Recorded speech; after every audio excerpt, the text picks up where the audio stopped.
ছাত্র জনতার তুমুল বিক্ষোভের মুখে গত ৫ আগস্টের প্রধানমন্ত্রীর পদ থেকে ক্ষমতাচ্যুত হয়ে ভারতে পালাতে বাধ্য হন আওয়ামী লীগ সভাপতি শেখ হাসিনা।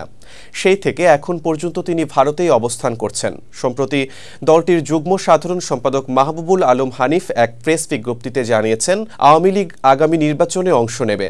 আওয়ামী লীগ ছাড়া দেশে কোনো নির্বাচন সম্ভব নয়। এদিকে ক্ষমতাচ্যুত প্রধানমন্ত্রী শেখ হাসিনা দেশে আগামী নির্বাচনে অংশ নেবেন কিনা তা নিয়ে প্রভাবশালী মার্কিন সাময়িকী টাইমস ম্যাগাজিনের সাক্ষাৎকার দিয়েছেন সজীব ওয়াজেদ জয়।